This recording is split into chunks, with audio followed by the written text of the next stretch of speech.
so pleased that you accepted Really it. kind of you. Very, very nice. Thank you. I'm going to come over here.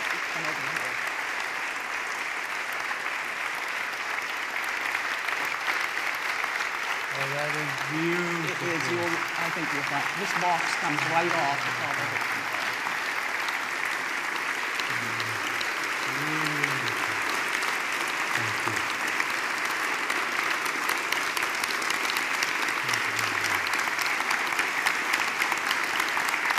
We can put it right here. And here's a glass of water.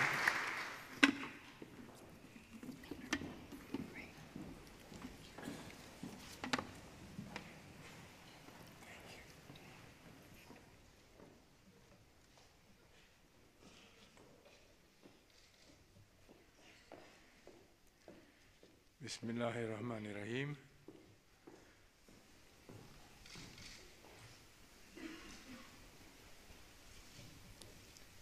Madam Adrienne Clarkson, Dr. John Ralston Soule, Premier Kathleen Wynne, Madam Reid, First Lady of Iceland, Your Honor Elizabeth Dardswell, Your Worship John Tory, Ministers, distinguished guests, ladies and gentlemen.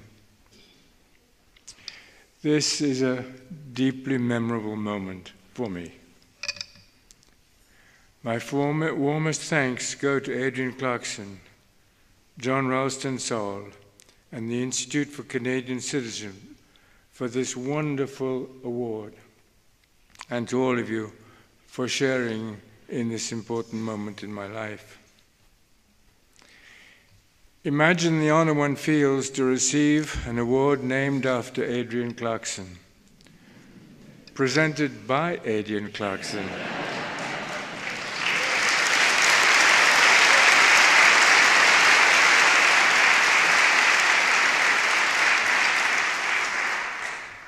And dedicated to the ideals of which Adrienne Clarkson is such a leading example. As you know, Madam Clarkson has experienced in her own life what the concept of global citizenship really means. Arriving as a 2-year-old refugee from outside Canada, she became a Canadian citizen in the fullest and best sense. And she also became an extraordinary advocate for what global citizenship truly means. In so many roles, over so many years, as a thoughtful journalist and broadcaster, as Canada's distinguished Governor-General, and as a forceful national matriarch, she has continually been reaching out to diverse peoples in Canada and around the world, not only in eloquent words, but also in decisive action.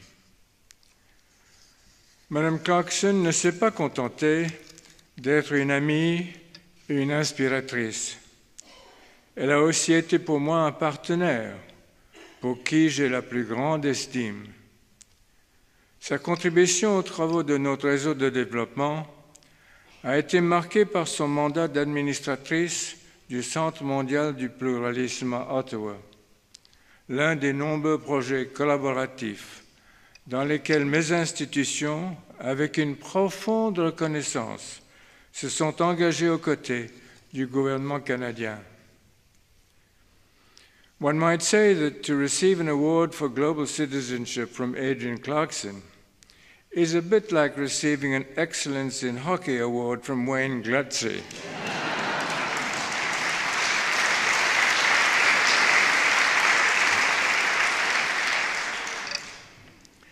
As for the concept of global citizenship, that was something I began to think about seriously when I became the Imam of the Ismaili Muslims almost 60 years ago. Happily, I was able to share my thinking about global citizenship with the dedicated people of the Aga Khan Development Network, with whom I want to share this honor today. What we learned from the very start was that in advancing our development agenda, we would require to respect and the immense diversity of ethnicities, of languages, of cultures, of faiths, of philosophies. In short, we learn to embrace the values of global citizenship. As we discuss this concept in the spirit of pluralism on which it rests, it is only realistic, in my view, to acknowledge an increasing frustration concerning the pluralism story. We talk sincerely about the values of diversity, about living with complexity. But in too many cases, more diversity seems to mean more division, greater complexity, more fragmentation, and more fragmentation can bring us closer to conflict.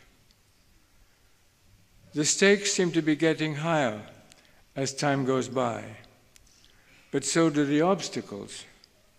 And that is why I will focus my brief remarks today on the continuing challenges to the ideals of global citizenship. One enormous challenge, of course, is the simple fact that diversity is increasing around the world. The task is not merely learning to live with that diversity, but learning to live with greater diversity with each passing year. One aspect of this changing reality is the challenge of human migration. More people are moving, willingly and unwillingly, across national frontiers than ever before. In country after country, the migration question is a central issue of political life. Often it is the central issue. And old habits of mind, including narrow exclusionary definitions of citizenship, have not met the challenge. That was true 3 months ago when Great Britain voted to leave the European Union. It is true in pre-election debates in France, where I now live, and in the United States, where I went to university. It is true in Canada, as you well know, though Canada has certainly been a world leader in expanding the concept of citizenship. But the challenge is felt everywhere. Nor is the migration challenge likely to dissipate anytime soon, especially as war and violence and economic deprivation displace more and more people. In such a world, the other is no longer a distant someone whom we encounter primarily in the pages of a magazine or on a video screen or an exotic holiday trip. The other, increasingly, is someone who appears in what we think of as our space or even in our face. And that reality can be hard to handle. When the other is seen as a potential competitor for a job, for example, even when this fear is unfounded, then the challenge of pluralistic attitudes becomes even more difficult. For those who feel insecure, it is tempting to look for scapegoats, for someone to blame when their self-esteem seems threatened. Often when we then find it easier to define our identity by what we are against than by what we are for. Such fears may be culturally based or economically driven or psychologically rooted, but they should not be underestimated. And they will not be driven away by nice-sounding words proclaiming lofty ideals. This is why I would emphasize, as Adrian Clarkson has always done, our responsibility to improve the quality of life in places throughout the world where that quality is unsatisfactory.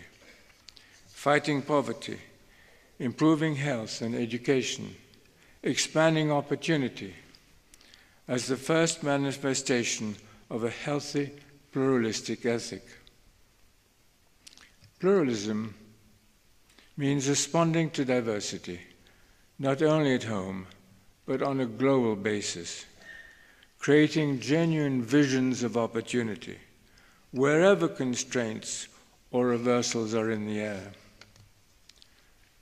But the growing challenge of pluralistic values does not happen only when people move physically from one place to another. As new technologies shrink the planet, distant forces become dire threats.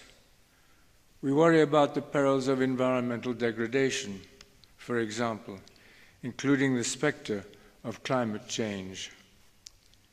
We see how every local economy can be affected by distant economies. We realize how dangerous forces can spread across national borders, deadly diseases or deadly weaponry, criminal networks or terrorist threats. And often the human impulse is not to work across borders to meet these dangers, but to withdraw from a threatening world. One element that complicates this challenge is the way in which we communicate with our global neighbors. We think sometimes that the new technologies can save us. If we can connect faster, at lower cost, across greater distances, with more people, just think what could happen. We would all learn more about one another and perhaps understand one another better. But I'm not sure that things are working out that way. The explosion of available information often means less focus on relevant information, and even a surfeit of misinformation. Thoughtful leadership often gives way to noisy chatter. Media proliferation is another challenge. What it often means is media fragmentation. Many now live in their own media bubbles, resisting diverse views.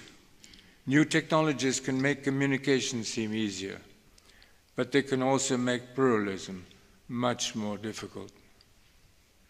Yet another dimension of the challenge has to do with the realities of human nature.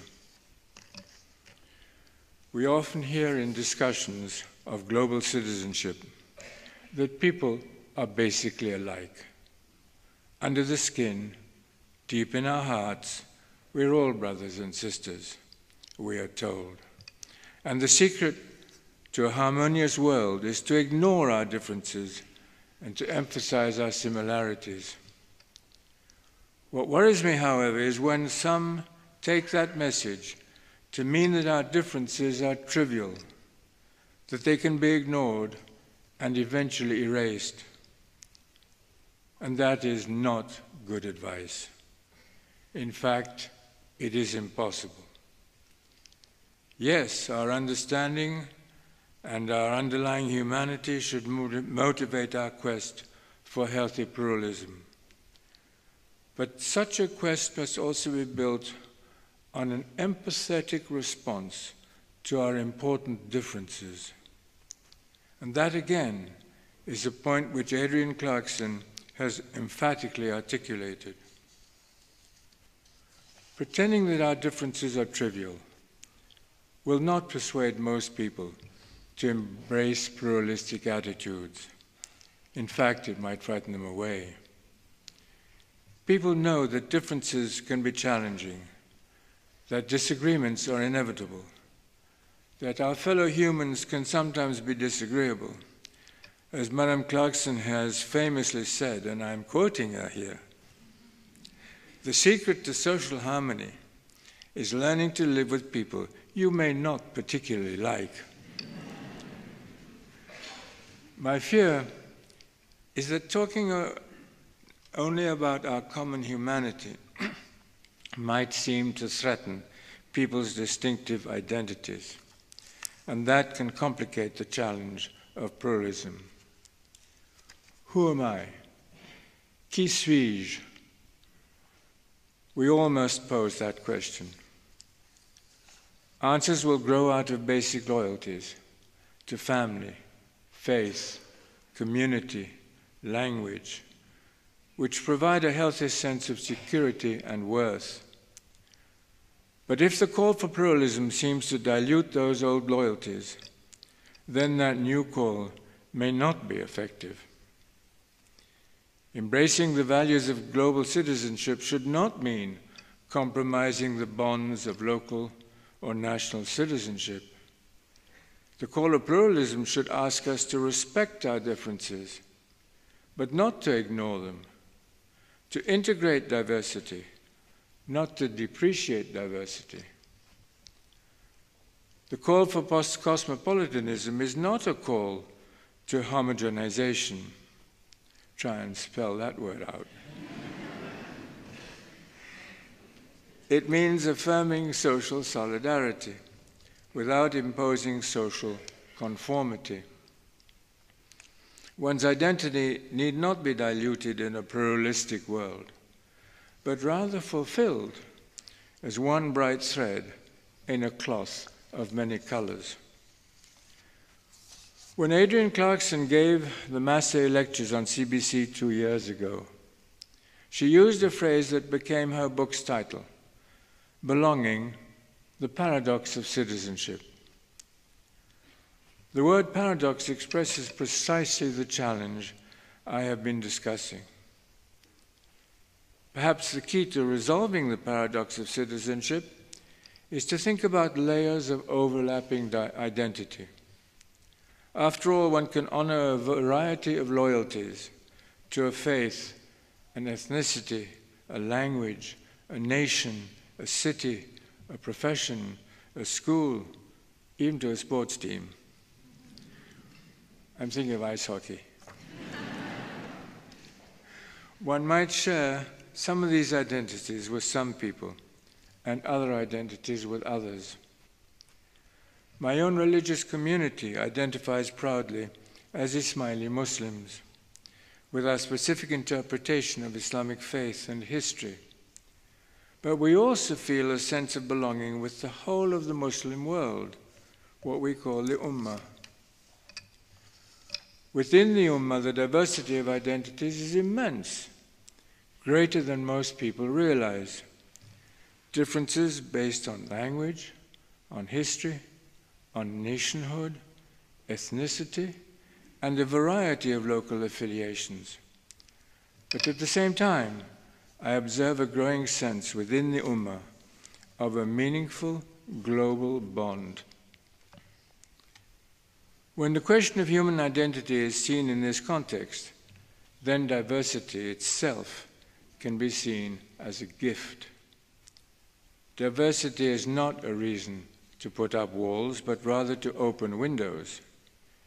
It is not a burden, it is a blessing. In the end, of course, we must realize that living with diversity is a challenging process. We are wrong to think it will be easy. The work of pluralism is always a work in progress. Some of that work will be done in our schools. What I have called the cosmopolitan ethic is not something that we are born with. It is something that must be learnt. Similarly, the Institute for Canadian Citizenship, under the inspirational leadership of Adrienne Clarkson and John Ralston Saul, has been working to give people who are new to Canada a sense of belonging. But this process does not simply take care of itself. It requires planning, it requires persistence, and ever-fresh thinking. It is a work that is never finished. Finally, advancing the cause of global citizenship is not only a matter of building healthy, diversified societies, but also of maintaining them. Inevitably, new challenges will arise. Canada's Chief Justice, the Right Honourable Beverly McLaughlin, spoke of such challenges last year when she delivered the annual lecture for our Global Centre of Pluralism. She spoke of how a cosmopolitan society needed continually to sort out the balance between healthy diversity and social cohesion. To do that well, she said, required a respect for human dignity, strong legal institutions, and a pluralistic institutional environment. For me, the latter strength implies a broadly diversified civil society, a healthy array of private organizations that are dedicated to public purposes. For pluralism to thrive will require the successful integration of diverse institutions and diverse leadership. These are just a few thoughts as I look to the future of global citizenship. The challenges in sum will be many and continuing. What will they require of us? A short list might include these strengths: a vital sense of balance, an abundant capacity for compromise, more than a little sense of patience, an appropriate degree of humility, a good measure of forgiveness, and, of course, a genuine welcoming of human difference. It will mean hard work. It will never be completed, but no work will be more important. Thank you.